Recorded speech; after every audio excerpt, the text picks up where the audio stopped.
It wasn't the pounding that made the nurse at the station look up that night.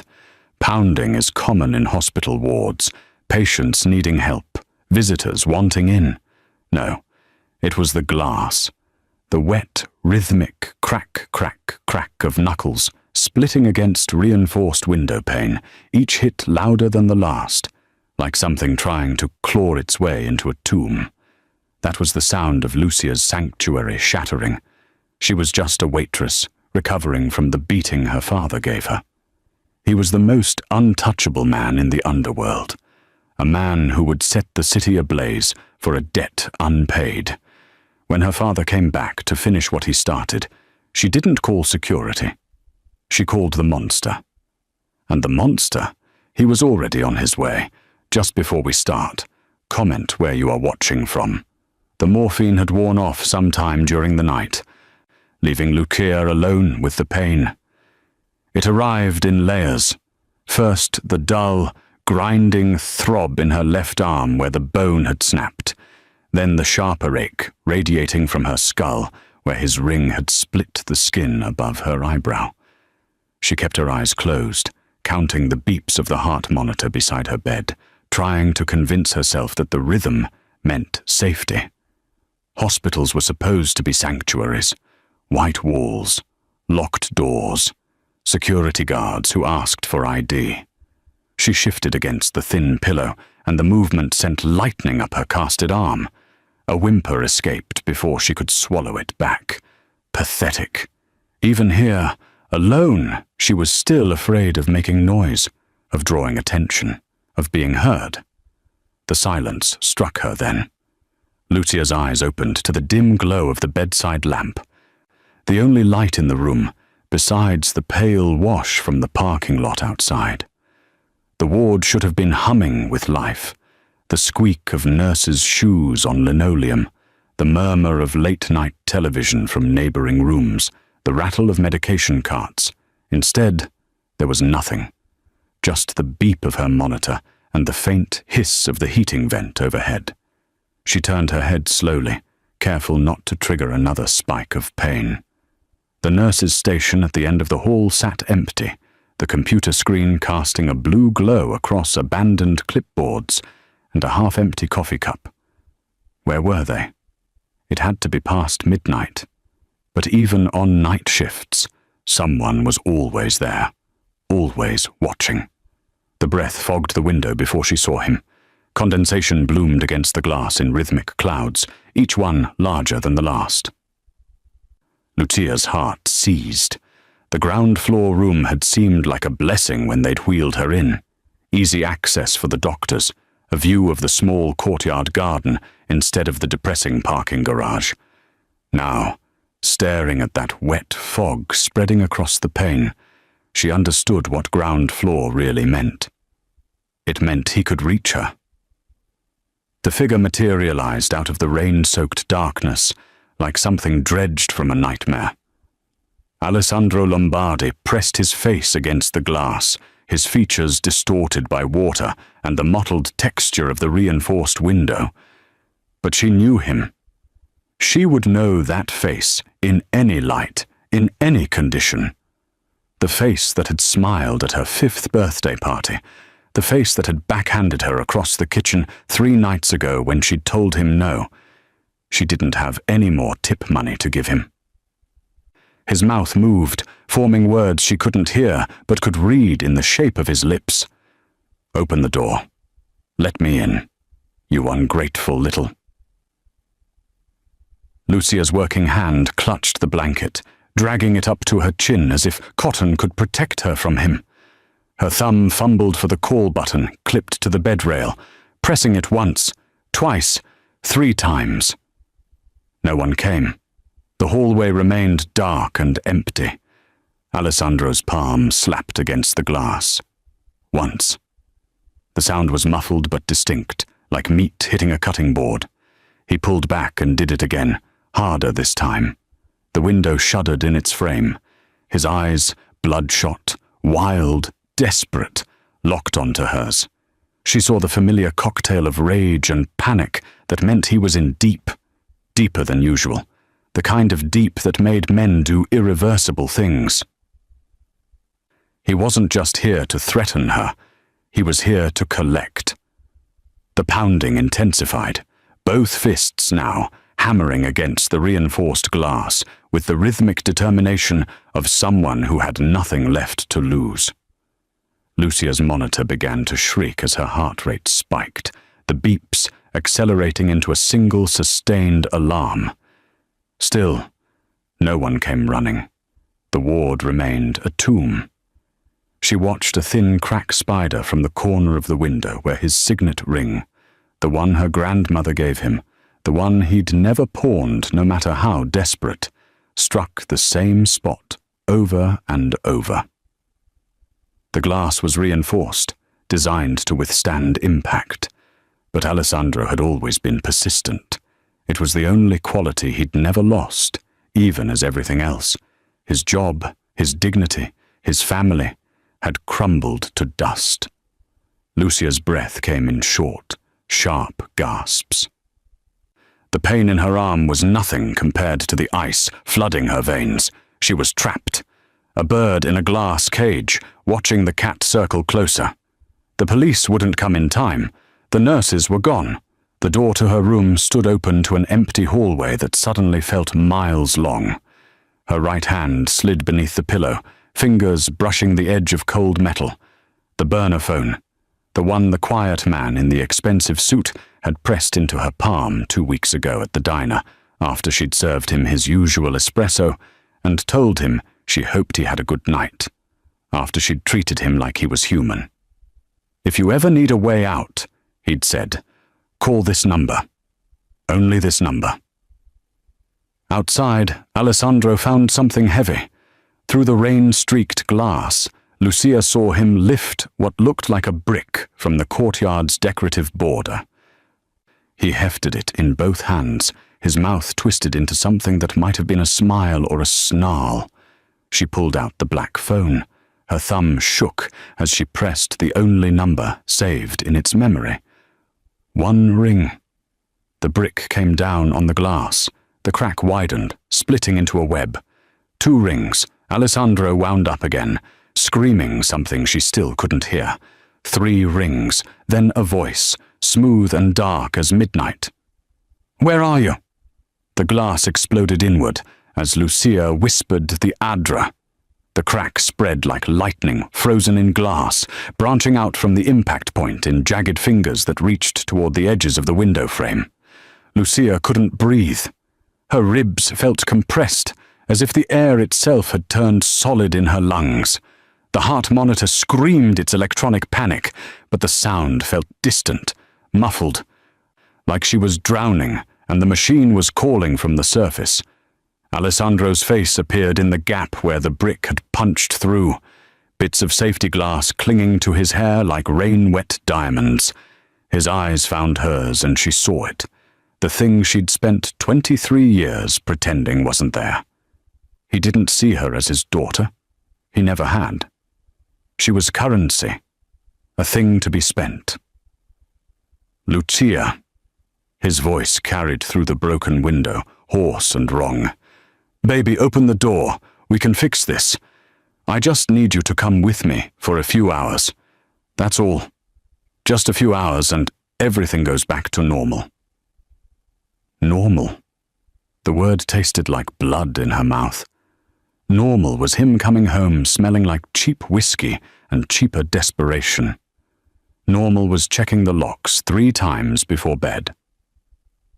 Normal was the cicada shell version of herself she'd become, hollowed out and brittle, waiting for the next crack. Her hand closed around the burner phone beneath the pillow, and the cool metal against her palm was the only real thing left in the world. She dragged it out, her casted arm useless and heavy across her stomach. The phone was simple, ancient by modern standards. No touch screen, just a numbered keypad and a tiny grayscale display. 1 contact, 1 lifeline. She'd thought about throwing it away a dozen times. What kind of woman keeps a direct line to a man like Massimo Palermo? What kind of desperation did that signal? But she'd kept it, tucked it in her apron pocket during shifts, slid it under her pillow at night. Some part of her had known. Some animal instinct had recognized that men like her father didn't stop. They escalated. Alessandro disappeared from the window. For 3 heartbeats, there was nothing but the sound of rain and her own ragged breathing. Then she heard it, the scrape of metal on concrete. He was looking for something bigger. Lucia's thumb found the call button. The phone didn't ring in the traditional sense. It simply connected, a soft click followed by silence. She pressed it to her ear with a shaking hand. "Where are you?" The voice that answered was dark velvet over steel. No greeting, no hesitation. Just the question that mattered, delivered with the certainty of a man who had been waiting for this call, who had perhaps known it would come. "St. Catherine's Hospital." Her voice came out broken, barely a whisper. "Ground floor, East Wing, room 104, he's—" The window exploded. Lucia screamed, rolling off the far side of the bed as glass rained down across the sheets where she'd been lying seconds before. The IV stand clattered to the floor, the line ripping free from her arm in a bloom of bright pain. She hit the linoleum hard, her casted arm taking the impact, and the world went white for a moment. When her vision cleared, she saw Alessandro climbing through the shattered window frame, his hands bleeding where the glass had torn his palms. He didn't seem to notice. "Still there?" Massimo's voice, still calm, still controlled.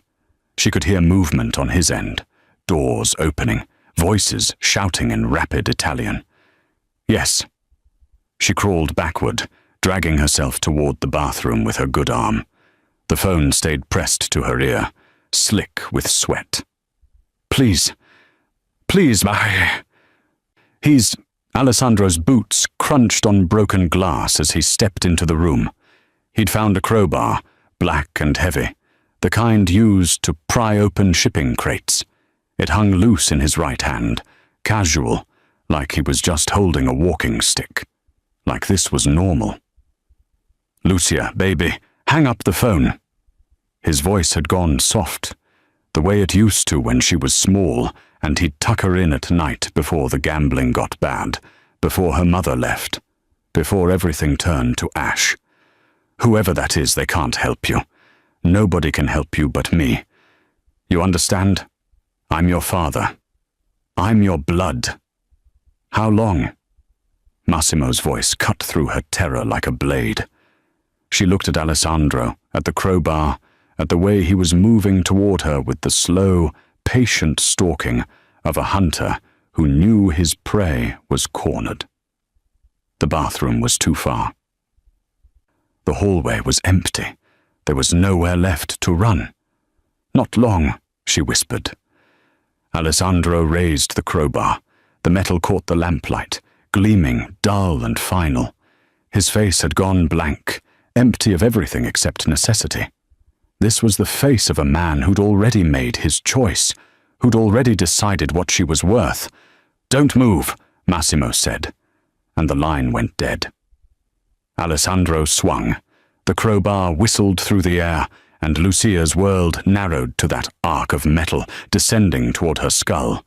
She threw her good arm up in a useless, instinctive gesture, knowing it wouldn't be enough, knowing this was how it ended, on a hospital floor, killed by the man who was supposed to protect her. Then the room turned to daylight. Headlights blazed through the shattered window with the intensity of a stage spotlight. Freezing Alessandro mid-swing. He staggered, throwing up a hand to shield his eyes, the crowbar wavering. Lucia heard it then, the roar of engines, multiple vehicles moving fast across terrain they weren't meant to cross. Tires churned up wet grass and decorative gravel. Something metal scraped concrete with a sound like a blade being sharpened. "What the—" Alessandro spun toward the window, and whatever he saw there drained the color from his face. 3 black SUVs had mounted the curb and torn across the hospital's carefully maintained courtyard, their headlights forming a wall of light that turned the rain into silver needles. They weren't parked. They were positioned, angled to create a perimeter with the precision of a military operation. Before the engines even cut off, the doors opened. Men emerged into the rain. 6 of them. Maybe more. Lucia couldn't count, couldn't process what she was seeing through the shock and the pain and the impossible relief flooding her system. They moved like water, fluid and synchronized, each one dressed in dark clothes that made them nearly invisible outside the headlights' glare. She caught the matte black gleam of weapons, held low and ready. Alessandro backed away from the window, the crowbar dropping to hang loose at his side. No, this isn't. I just need to talk to my daughter. This is family business. Drop the weapon. The command came from outside, amplified and emotionless. Hands where we can see them. Now. For a moment, Lucia thought he might actually fight. Alessandro's grip tightened on the crowbar, his body tensing with the same reckless desperation that had driven him through the window in the first place. Then one of the dark figures outside shifted, and a red laser dot appeared on Alessandro's chest, steady as a heartbeat. If you are enjoying this story, hit that subscribe and like button. The crowbar hit the floor with a clang that made Lucia flinch. Smart choice, the voice said. Then, softer, get him out of here. 2 of the men came through the window with an efficiency that suggested they'd done this 1,000 times before. They had Alessandro in zip ties and hauled back outside before Lucia could even process that she was safe, that the crowbar was no longer a threat, that she could breathe again. The door to her room opened. Massimo Palermo stepped into the chaos like he was entering a boardroom, not a crime scene. He wore a black overcoat that probably cost more than Lucia made in 6 months. And somehow, impossibly, there wasn't a drop of rain on him. Someone must have held an umbrella during the 30 feet from the SUV to the door. His dark hair was swept back from a face that belonged in Renaissance paintings, all sharp angles and aristocratic bones, and his eyes were the color of espresso pulled too long. Those eyes found her immediately, cataloguing her position on the floor, the blood on her hospital gown where the IV had torn free, the way she was cradling her casted arm against her chest. Something flickered across his expression, there and gone so fast she might have imagined it. He crossed to her in 3 strides, glass crunching under his leather shoes. Up close, she could see the details she'd always tried not to notice during his visits to the diner. The faint scar above his left eyebrow, the silver cufflinks at his wrists, the way he moved with the absolute confidence of a man who had never been told no in his life. "Can you stand?" His voice was quieter than it had been on the phone, almost gentle. Lucia nodded, not trusting her voice. Massimo extended a hand, and after a moment's hesitation, she took it. His palm was warm and calloused in ways that surprised her. These weren't the soft hands of someone who just gave orders. He pulled her to her feet with an ease that made her feel weightless, steadying her when she swayed. He shrugged out of his overcoat and draped it around her shoulders in one smooth motion. The silk lining was still warm from his body, and it smelled like expensive cologne and gun oil. The coat swallowed her, falling past her knees, and Massimo fastened the top button with a focus that suggested this was the most important task he'd perform all night. "You're safe now," he said, and the certainty in his voice made her believe it. A commotion outside drew his attention. Through the broken window, Lucia could see Alessandro being dragged toward one of the SUVs, his face a mask of terror as he struggled against his captors. He was screaming something, his voice high and desperate. but the words were lost in the rain. Massimo's expression went cold. He walked to the window and looked out at Alessandro with the dispassionate interest of an entomologist examining an insect. When he spoke, his voice carried the weight of an execution order. "He's a dead man walking." The SUV's interior smelled like leather and something darker, cordite maybe, or just the residue of violence that clung to everything in Massimo's world. Lucia sat in the back seat, drowning in his overcoat, watching the city blur past through tinted windows that turned the streetlights into golden smears. One of Massimo's men had bandaged her arm where the IV had torn free, his hands surprisingly gentle for someone carrying 3 visible weapons. Massimo sat beside her, close enough that his shoulder brushed hers whenever the vehicle turned. He hadn't spoken since they'd left the hospital, just made a brief phone call in rapid Italian that Lucia couldn't follow. But she felt his attention on her, like heat, checking and rechecking that she was still breathing, still whole. "Where are we going?" Her voice came out smaller than she'd intended. "Somewhere he can't reach you." Massimo's eyes stayed fixed on the window, watching the city with the vigilance of a man who trusted nothing. Somewhere no one can. The somewhere turned out to be a fortress disguised as a home. The mansion materialized out of the darkness like a monument to controlled paranoia, all brutal concrete angles and walls that rose 12 feet high, topped with wrought iron that was definitely decorative and possibly electrified. Security cameras tracked their approach from multiple angles. The gates opened without anyone pressing a button, some invisible hand granting them passage, and closed behind them with a finality that sounded like a bank vault ceiling. The main house was modernist brutalism, softened by ivy and strategic lighting. But Lucia could see the bones of what it really was, a bunker built by someone who understood that wealth made you a target. Every window was narrow and positioned high.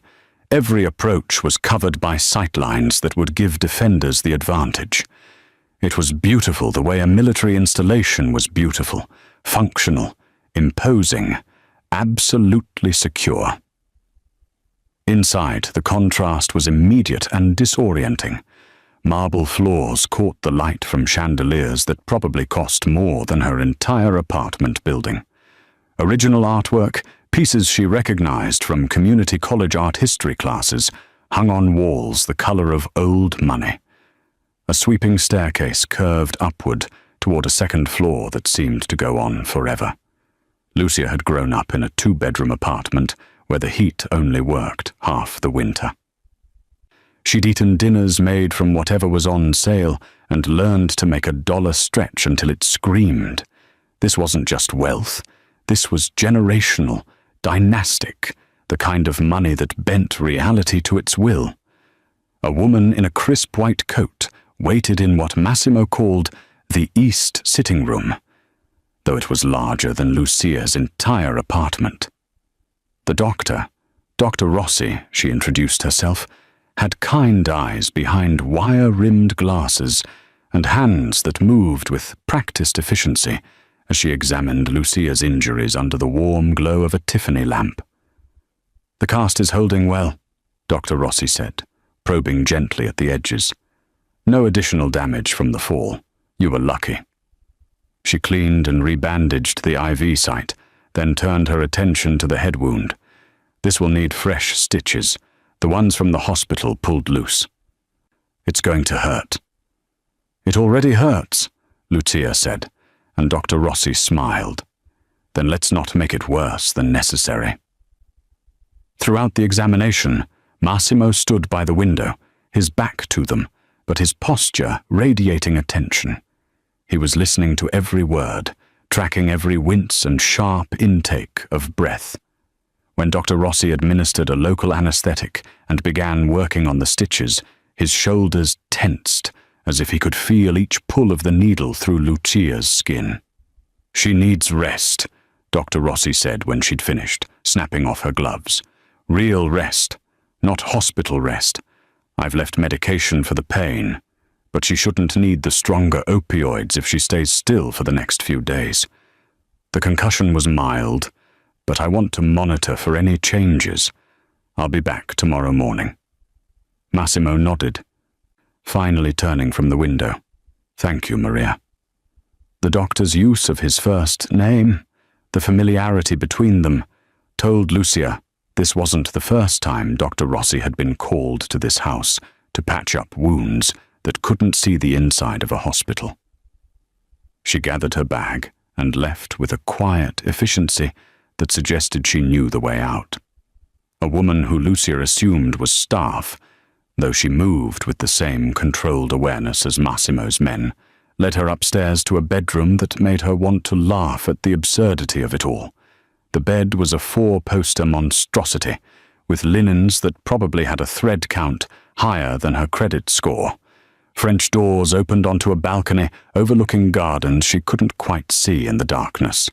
The attached bathroom had heated marble floors and a shower that could fit 6 people. Lucia stood in the middle of all that luxury in a hospital gown and a borrowed coat, feeling like a stray cat someone had brought in from the rain.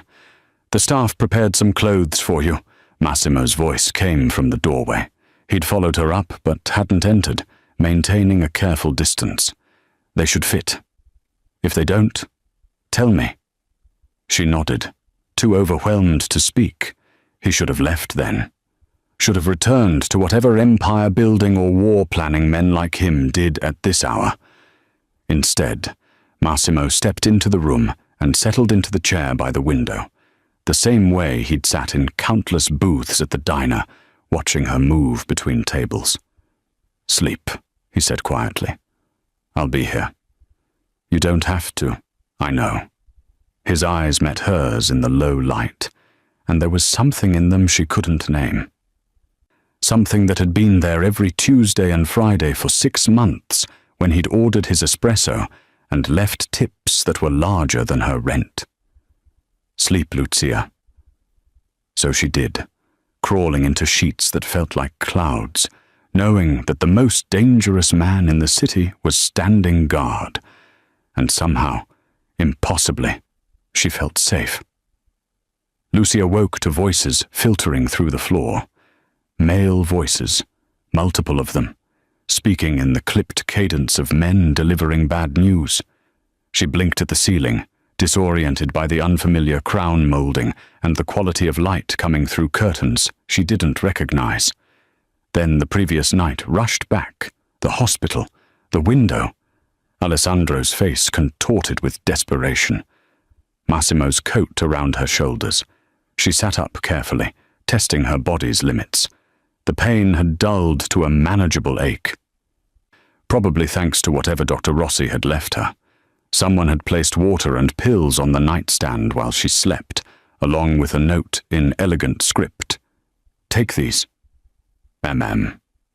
The clothes laid out on the chair were simple but expensive. Soft cotton pants and a cashmere sweater in deep grey.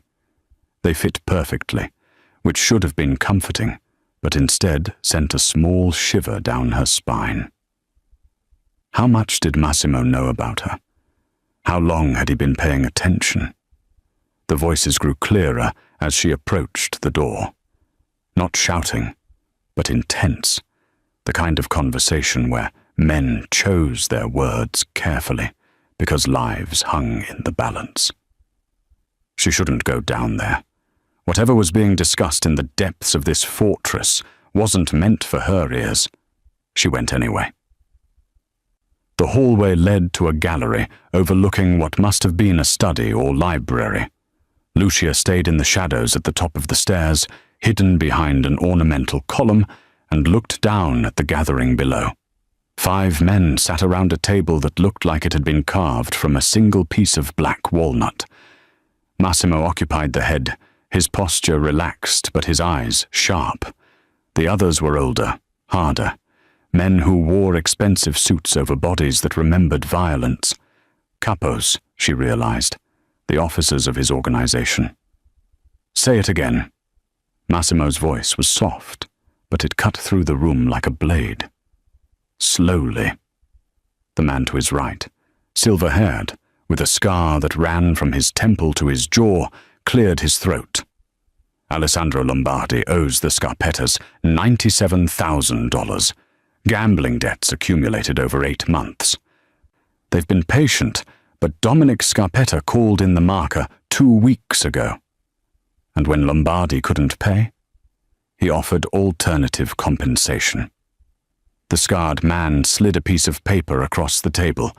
Even from her vantage point, Lucia could see it was a photograph of her. From the diner, smiling at some customer off camera, her apron slightly askew. His daughter. He told them she was compliant, willing to work off the debt as a hostess at their club. The temperature in the room seemed to drop 10 degrees. A hostess. Massimo spoke the word like it tasted of poison. Everyone at the table knew what hostess meant in the Scarpettas' establishments, the clubs where women disappeared into back rooms and emerged hollow-eyed, if they emerged at all.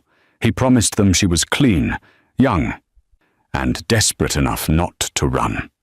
The scarred man's voice carried disgust. They accepted. The contract was signed 3 days ago. They were supposed to collect her yesterday, but then she ended up in the hospital, and Lombardi panicked. He thought if he could deliver her himself, they might forgive the interest. Lucia's hand flew to her mouth, stifling the sound that wanted to escape.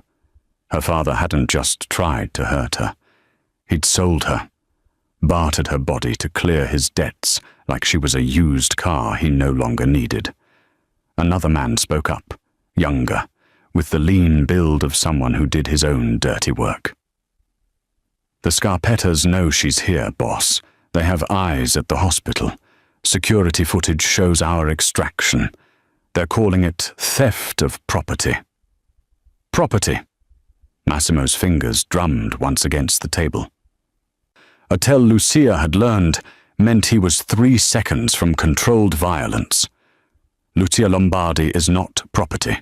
She is not collateral. She is not a transaction. He stood, and every man at the table straightened instinctively. She is under my protection. Explain this to me. How does Dominic Scarpetta think he can claim ownership of what's mine?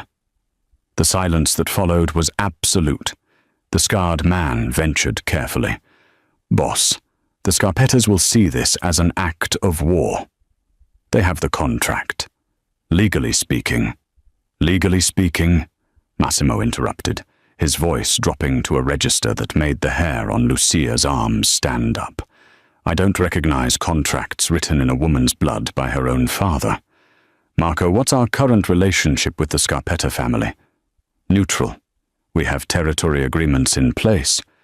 Revenue sharing on the port operations. It's been peaceful for 3 years. And if I were to rescind those agreements, Marco chose his words carefully, it would hurt them more than it hurts us. They need our shipping lanes. But it would be expensive for everyone involved. Massimo walked to the window, hands clasped behind his back. In the morning light, he looked like a general surveying a battlefield only he could see. Issue a code black. I want every asset we have focused on Lucia's protection. Triple the perimeter security. No one enters this property without my personal authorization. Run background checks on every staff member. Again. And I want eyes on every Scarpetta operation in the city. Boss, Marco started. I'm not finished. Massimo turned, and his expression was carved from ice. Send word to Dominic. Tell him his contract with Alessandro Lombardi is void. Tell him if he or any of his men come within a city block of Lucia, I will burn his empire to the ground and salt the earth where it stood. Tell him I'm willing to go to war over this. You're willing to risk everything, the scarred man said quietly. For a waitress? Massimo's smile was a terrible thing. I'm willing to risk everything for what's mine. Make the calls. The men filed out, leaving Massimo alone in the study. Lucia watched him pour a drink from a crystal decanter, watched him stare into the amber liquid like it held answers to questions he hadn't asked yet. She should retreat, should go back to the bedroom and pretend she hadn't heard her life reduced to a commodity, her value measured in debt repayment. Instead, she descended the stairs. Massimo's hand froze halfway to his lips, the glass of whiskey catching the light. He didn't turn around, but his spine straightened in a way that told Lucia he'd known she was there. Had probably known the moment she'd started down the stairs. "You should be resting." His voice carried no accusation, just a statement of fact. I heard everything. Lucia descended the last few steps, her bare feet silent on the cold marble. The cashmere sweater was soft against her skin, a luxury she still couldn't quite reconcile with the hospital gown she'd worn hours ago. My father sold me, like livestock. "Your father," Massimo said, finally turning to face her, "is no longer a concern you need to carry." The past tense in that sentence settled between them like a third presence in the room. Lucia should have felt something: grief, horror, relief. Instead, there was just a hollow space where 23 years of daughterly obligation used to live. She moved deeper into the study, taking in details she'd missed from her hidden vantage point. Floor-to-ceiling bookshelves lined 2 walls, filled with leather-bound volumes that looked red rather than decorative. A chess set sat frozen mid-game on a side table. The desk was clean, except for a single photograph in a silver frame, a young woman with dark hair and Massimo's eyes, smiling at the camera with the unself-conscious joy of someone who didn't know what was coming. "Your sister?" Lucia asked, nodding toward the photo. "Was." The single word carried the weight of a eulogy. 15 years ago. Lucia understood loss. She understood the way it carved you hollow and rearranged your architecture until you were something new and harder. She didn't offer empty condolences. Instead, she asked the question that had been burning in her chest since the hospital. "Why did you save me?" Massimo set down his glass, untouched. He regarded her with those dark eyes that missed nothing, and for a long moment she thought he wouldn't answer. Then he moved to the window, creating distance, and spoke to his own reflection in the glass. 6 months ago, I walked into that diner after a very bad day. The kind of day where you remember why people fear you, and you're not sure if you should be proud or ashamed of it. His voice was quiet, almost conversational. Every person in that restaurant knew who I was. The owner nearly dropped his tray. The other waitress refused to serve my table. They looked at me like I was a loaded gun on the counter. Lucia remembered that day. She'd been covering a double shift, exhausted, and running on 3 hours of sleep. She'd seen the way the room had changed when Massimo entered.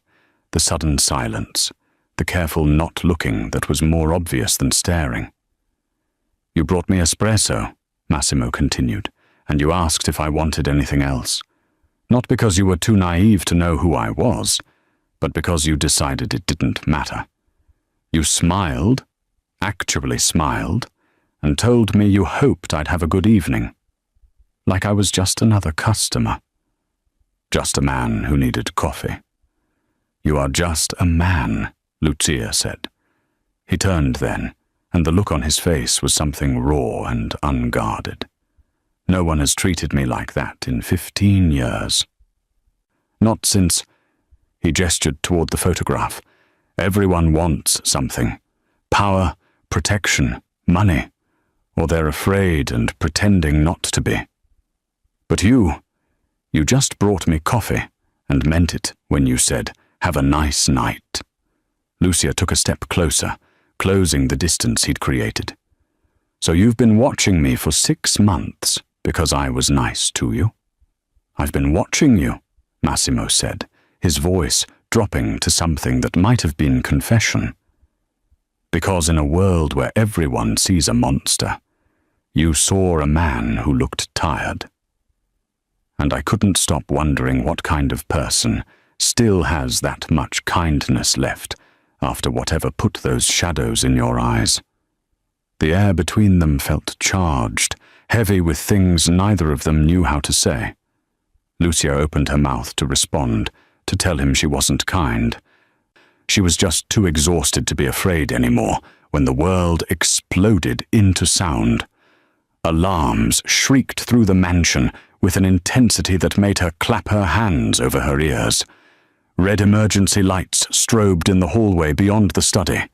Somewhere deep in the house, she heard shouting, short, controlled bursts that sounded like combat commands. Massimo's entire demeanor shifted in a heartbeat. The vulnerable man disappeared, replaced by the general she'd seen earlier. He crossed to his desk in 3 strides, pulling open a drawer that revealed multiple handguns mounted in foam. He selected one, checked the magazine with practiced efficiency, and reached for his phone. "Talk to me," he said into it, his voice ice cold. Lucia couldn't hear the response, but she saw Massimo's jaw tighten. His eyes found hers across the study, and in them she saw calculation, fury, and something that might have been fear. "How many?" A pause. "Where's the breach?" Another pause, longer this time. "Lock down everything. Move her to the safe room. Now." He ended the call and moved toward Lucia. She backed up instinctively, hitting the bookshelf. "What's happening?" "The Scarpettas didn't wait for my message." Massimo's hand closed around her wrist, gentle but immovable. "They brought an army, and your father is with them." The door to the study burst open. Marco appeared, weapon drawn, 2 more armed men flanking him. "Boss, East Perimeter is compromised. They came through the service gate with a truck bomb. We have maybe 3 minutes before they reach the main house." Massimo pulled Lucia toward the door, but she resisted, her mind racing. "You said this place was a fortress?" "It is." His eyes met hers, dark and certain, which means when they get through, it becomes a tomb. "Move." The mansion that had felt like a sanctuary an hour ago transformed into a labyrinth of panic and precision. Staff members she hadn't even known existed appeared from doorways, some armed, some herding others toward what must have been reinforced rooms. The beautiful artwork, the expensive furniture, all of it became obstacles to navigate as Massimo hauled her through corridors she didn't recognize. An explosion rocked the foundation, close enough that dust rained from the ceiling. Lucia stumbled, and Massimo caught her, his arm an iron band around her waist. "They're inside!" Marco shouted from behind them. And in the distance, barely audible over the alarms and chaos, Lucia heard it, her father's voice, screaming her name like a curse. Gunfire shattered the night like breaking glass, sharp cracks that echoed through the mansion's stone corridors. Massimo dragged Lucia through a servant's passage she hadn't known existed, Marco and his men forming a protective wall at their backs. The beautiful fortress had transformed into a war zone in the span of heartbeats, and Lucia's mind struggled to process the impossible speed of the violence. "How many?" Massimo shouted over his shoulder, his grip on her wrist never loosening. "At least 20 on the east side," Marco called back, his weapon raised as they rounded a corner. "Maybe more coming through the gardens. They're organized, boss. This isn't street muscle. These are professionals." The Scarpettas had brought mercenaries. The realization settled like ice in Lucia's stomach. This wasn't a message or a show of force. This was an extraction mission. They'd come to take what they believed they'd bought. Another explosion, closer this time, sent tremors through the floor. Somewhere above them, she heard the distinct sound of breaking glass, then more gunfire. Massimo's men were engaging on multiple floors, turning the mansion into a killing ground. They descended a narrow staircase that spiraled down into what must have been the mansion's oldest section. The air grew cooler, and the walls changed from plaster to bare stone. Massimo finally released her wrist to punch a code into a keypad hidden behind a loose brick. A section of wall slid open with the whisper of hydraulics, revealing a room that looked like it belonged in a military bunker. The panic room was 12 feet square, lined with monitors showing every angle of the property in high-definition black and white. Lucia could see the chaos unfolding in real time. Armed men in tactical gear moving through her father's old neighborhood with the efficiency of a SWAT team. Massimo's guards returning fire from fortified positions. And there, near the ruined East Gate, Alessandro cowering behind a vehicle while better-armed men did the fighting. Inside, Massimo's voice was commander-flat, stripped of the vulnerability he'd shown in the study. There's water, medical supplies, communications equipment. The walls are 18 inches of reinforced concrete. Nothing gets through them. Lucia looked at the room, then at him. At the gun in his hand, and the set of his shoulders that said he was going back out into that storm of bullets and fire. Something sharp and certain crystallized in her chest. No. Massimo's head snapped toward her, surprise flickering across his features. Lucia. I'm not hiding in a box while you die for me. She stepped away from the panic room's entrance, her casted arm held protectively against her chest, but her spine straight. They came here because of me. Because my father sold me like I was his property to liquidate. I won't let you. This isn't a negotiation. Massimo moved toward her, and she backed up another step. You think I pulled you out of that hospital to watch you get taken by the Scarpettas? You think I started a war just to lose you in it? Then don't lose. The words came out sharper than she'd intended, powered by a fury she hadn't known she possessed. But don't lock me away like I'm something fragile that needs to be stored in a vault. I'm not running anymore, Massimo. Not from my father. Not from them. Not from this. For a moment, something that might have been pride flickered in his eyes. Then the moment shattered as Marco's voice crackled through the radio on Massimo's belt. Boss, they're through the main entrance. We're falling back to the second defensive line, but... Shit, they've got heavy ordnance. We can't... The transmission dissolved into static and the sound of automatic weapons fire. Massimo's attention split between the radio and Lucia, calculation warring with something darker in his expression. Then he made his choice. He grabbed her hand and pulled her back toward the stairs, away from the panic room. Stay behind me. Do exactly what I say, when I say it. If I tell you to run, you run. Understood? She nodded, her heart hammering against her ribs. They emerged into chaos. The main floor of the mansion had transformed into a battlefield. Furniture overturned to create cover. Priceless artwork riddled with bullet holes. Two of Massimo's men crouched behind an overturned marble table, returning fire toward the main entrance, where shadows moved with tactical precision. The smell of cordite and something burning filled the air. Massimo pulled her toward the west wing, keeping low, his body constantly positioned between her and the fighting. They'd almost reached the corridor when one of the mercenaries appeared from a side room, his weapon already tracking toward them. Massimo fired twice. The man dropped, but the sound had drawn attention. More shadows peeled away from the main assault, converging on their position with the coordination of a pack hunt. Massimo shoved Lucia toward Marco, who'd appeared from somewhere with blood on his sleeve and murder in his eyes. Get her to the garage, Massimo ordered, already moving to intercept the incoming threats. Take the armored sedan. Go to the safe house in... The west wall exploded inward. The blast wave hit like a physical thing, lifting Lucia off her feet and sending her tumbling backward. Her ears rang with a high-pitched whine that drowned out everything else. She hit the floor hard, her casted arm taking the impact, and the world went white with pain.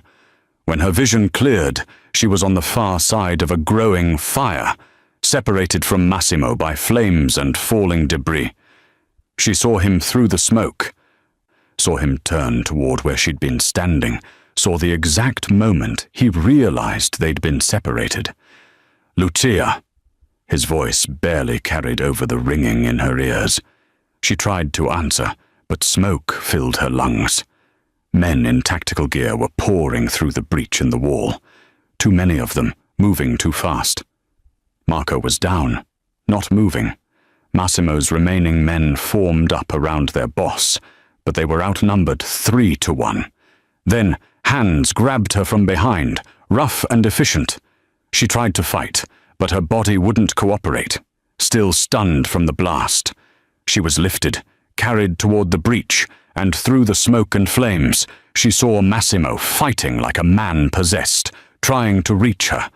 But the distance between them grew with each second, filled with fire and enemies, and the inevitability of bad odds. The last thing she saw before they dragged her through the broken wall was Massimo's face, contorted with rage, and something that looked like despair, as he screamed her name into the burning night. The mercenaries dragged Lucia through smoke and rubble, their grips professional and impersonal. She kicked and twisted, but her body was still sluggish from the blast, her movements uncoordinated. They hauled her through what had been a garden and was now a crater, past the twisted remains of the east gate, toward vehicles idling in the street beyond. Then one of them grunted and dropped, a hole appearing in his tactical vest that bloomed red. The second man released her to return fire, and Lucia didn't wait. She ran. Not toward the vehicles or the street, but back toward the burning mansion. Back toward the chaos where Massimo was still fighting. Her lungs burned, her arms screamed protest, but she pushed through the smoke and found herself stumbling through a side entrance she didn't recognize into what must have been the service areas of the house. The kitchen. She'd somehow found the kitchen. All commercial-grade stainless steel and marble countertops, now thick with smoke that poured in from the main house. Emergency lighting cast everything in red, turning the space into something from a nightmare. Lucia pressed herself against the far counter, gasping for air, trying to orient herself. There had to be another exit, another way back to... "There you are." The voice came from the doorway, ragged and wrong. Alessandro emerged from the smoke like a ghost, his clothes torn and filthy. His face streaked with soot and something that might have been tears or sweat. He'd lost whatever weapon he'd been given, if he'd ever held one, and his hands shook as he reached toward her. "Baby, we have to go. Right now. They're losing. The Scarpettas are losing. And if we don't deliver you to them, they'll kill me. Do you understand? They'll kill me, and it'll be your fault." Lucia's back hit the counter behind her. The red emergency lights painted her father's face in shades of hell, all shadows and desperate angles. He looked smaller than she remembered, diminished by fear into something pathetic and dangerous in equal measure. "You sold me." Her voice came out steadier than she'd expected. "You tried to trade me to them like I was a car you didn't need anymore." "I didn't have a choice," Alessandro's voice cracked, rising toward hysteria. "You don't know what they do to people who don't pay. You don't know what they threatened. I'm your father, Lucia. I raised you. You owe me." He lunged, not with violence, but with the grabbing desperation of a drowning man. His hands caught her good arm, fingers digging in hard enough to bruise, and he tried to pull her toward the door, toward the Scarpettas, toward a life that would end with her hollow-eyed and used up in some back room. Something in Lucia snapped. 23 years of cowering, of making herself small, of absorbing his rage and his addiction and his endless, selfish need. All of it crystallized into a single, bright point of fury. Her free hand shot out, found the knife block on the counter behind her, and closed around a handle. She didn't think. She just moved. The blade came around in an arc that was instinct and desperation, catching Alessandro across the forearm. He screamed and released her, stumbling backward, staring at the blood welling through his torn sleeve with the shocked incomprehension of someone who'd never expected his victim to fight back. "You stabbed me." His voice was small, childlike. "Your own father. You stabbed me." Lucia held the knife between them, her hand steady despite the adrenaline making her heart hammer. The kitchen knife was 8 inches of carbon steel, designed for butchering meat, and the weight of it in her palm felt like justice. "I'm not going with you." Each word came out clear and final. "I'm not your property. I'm not your solution. I'm not yours." Alessandro's face contorted, shock transforming into the rage she knew so well. He'd never been able to tolerate defiance, could never accept that she might have a will separate from his needs. He spotted a larger knife on the counter beside him, a cleaver, heavy and brutal, and his bloodied hand closed around it. "Then you're no good to me at all." He came at her with the cleaver raised, and Lucia knew with crystal certainty that he meant to kill her, that somewhere in his broken, addiction-corroded mind, he'd decided a dead daughter was better than one who refused to save him. She raised her knife, knowing it wouldn't be enough, knowing she'd bought herself seconds at most. The kitchen door exploded inward. Massimo entered like an avenging angel, covered in blood that wasn't his weapon raised. But he didn't fire. Instead, he crossed the distance between them in 2 strides, caught Alessandro's wrist mid-swing with one hand, and twisted. The sound of breaking bone was distinct and final. Alessandro's scream turned into a sob as the cleaver clattered to the floor. Massimo wrenched his arm behind his back with an efficiency that spoke of 1,000 similar movements, forcing him to his knees on the smoke-stained tile. Blood dripped from a cut above Massimo's eye, and his expensive suit was torn and scorched. But his hands were steady as he kept Alessandro pinned. "Lucia." His voice was rough, damaged by smoke, but his eyes were clear and focused entirely on her. "Are you hurt?" She looked down at herself, at the knife still gripped in her white-knuckled hand, at the blood on her father's arm that she'd put there. "No, I'm not hurt." Alessandro was crying now, great heaving sobs that shook his whole body. "Please, please, I'm her father. You can't, I didn't mean, she's all I have left. You have nothing." Massimo's voice carried the absolute zero of deep space. "You forfeited every right to her the moment you put a price on her head." He looked up at Lucia, and in his eyes she saw a question. Not what to do with Alessandro. That decision had been made the moment Massimo had answered her phone call, but whether she was ready to watch it happen. Whether she could live with the man her father would stop being.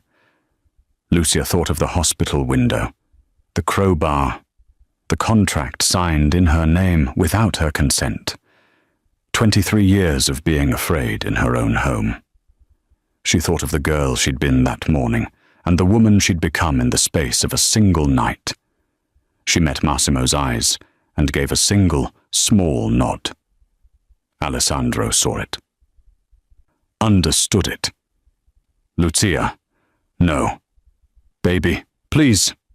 I'm not your baby." She set the knife down on the counter with a click that sounded like a door closing. "I'm not your daughter. I'm not your anything anymore." She turned her back on him, the most deliberate act of her life, and walked toward Massimo. Behind her, Alessandro's pleas dissolved into incoherent begging. She didn't look back when the begging stopped. Massimo kept Alessandro pinned to the kitchen floor with one knee pressed against his spine, but his attention remained fixed on Lucia. The question in his eyes was clear. This was her decision to make, her ghost to finally put to rest. Around them, the mansion still burned in places, smoke curling through the shattered windows like the last breaths of the old world. Alessandro twisted his head, trying to see her past Massimo's imposing form. His face was a ruin of tears and soot, blood from his slashed arm pooling beneath him on the expensive tile. "Lucia, please. I know I made mistakes. I know I was a bad father, but I can change. I swear to God I can change. Just tell him to let me go. Tell him I'm still your father."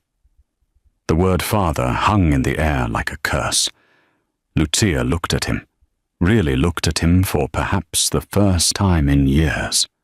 Without the filter of obligation or the weight of daughterly duty, she saw him clearly. A weak man who had always chosen the easy path, who had medicated his failures with gambling and rage, who had ultimately decided his own survival was worth more than her life. She saw the man who had raised her, yes, but also the man who had tried to sell her to monsters. Her eyes dropped to the cast on her left arm, still white and pristine despite the chaos of the night. Underneath it, bones were slowly knitting back together. Bones he had broken. She touched the bandage on her head, where stitches held together skin he had split. Each injury was a punctuation mark in a sentence she'd been writing her whole life, a sentence that had always ended with her forgiving him. Not anymore. Lucia lifted her gaze to Massimo. In his eyes, she saw no judgment, no pressure, just infinite patience and the promise that whatever she chose, he would make it happen. He would carry the weight of it so she wouldn't have to. This was what protection looked like. Not just the guns and the fortress, but the willingness to become the monster so she could remain human. She looked at Alessandro one final time. At the man who had given her life and then spent 23 years trying to take it back in pieces. "I have no father," she said quietly. The words were simple, final, and absolutely true. She felt something break free inside her chest, not her heart, but the chains that had bound her to a man who'd never deserved the title he claimed. She turned away from Alessandro's renewed sobbing, from his desperate pleas that dissolved into incomprehensible sounds, and walked toward the kitchen door. Behind her, she heard Massimo's voice, low and cold. "You should have loved her better." Then silence. Lucia didn't look back. She walked through the smoke-filled corridors of the burning mansion, past the bodies of mercenaries who'd thought they could breach a fortress, past Massimo's men securing the perimeter, and out into the garden where dawn was just beginning to break over the city.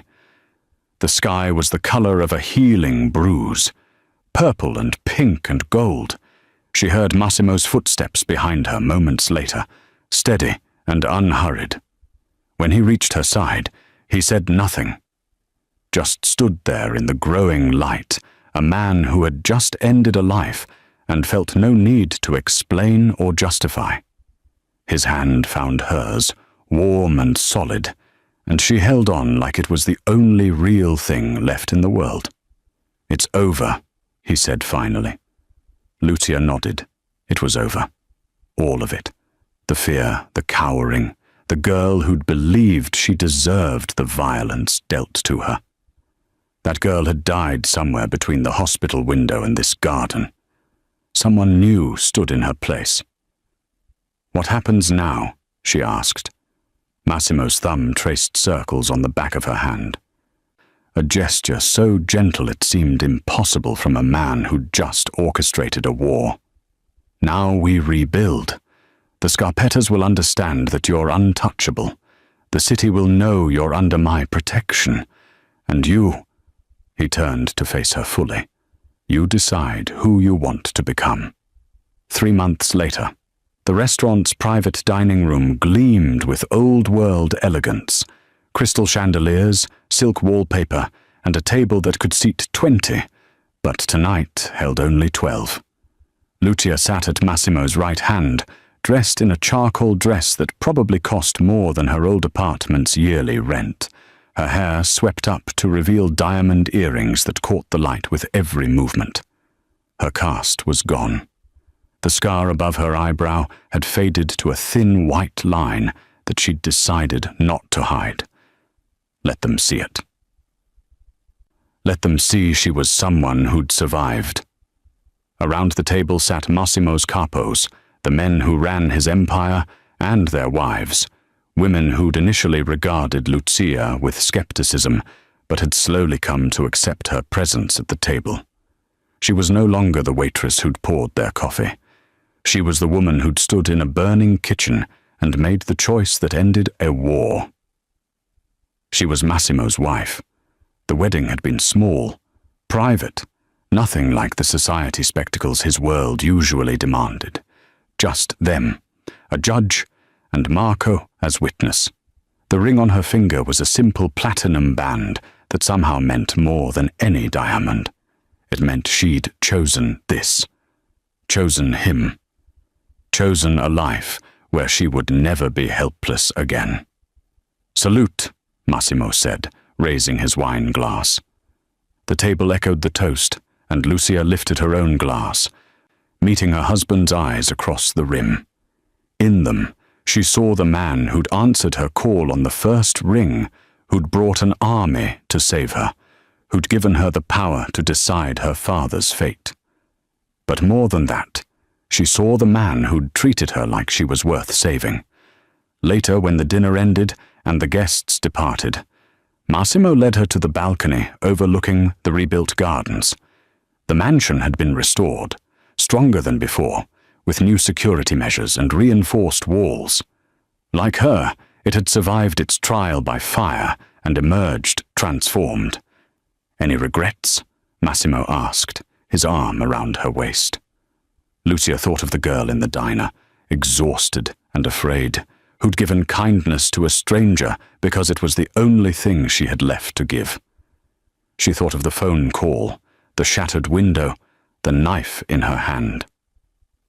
She thought of her father's face in those final moments and felt nothing but relief that he could never hurt anyone again. "None," she said, and meant it. Some people are born into safety. Others have to fight for it, burn for it, become someone new to claim it. Lucia had learned that real strength wasn't about never being broken. It was about deciding what you'd become when you put yourself back together. She'd chosen to become someone who would never bow again. And in choosing Massimo, she'd found someone who would burn the world to keep her standing. Sometimes the greatest act of self-love is recognizing when someone no longer deserves a place in your life, even if they share your blood. True family isn't defined by genetics, but by who shows up when you're breaking and refuses to let you face it alone. If this story resonated with you, subscribe for more tales of strength, survival, and second chances. Like and share to support stories about women who refuse to stay victims.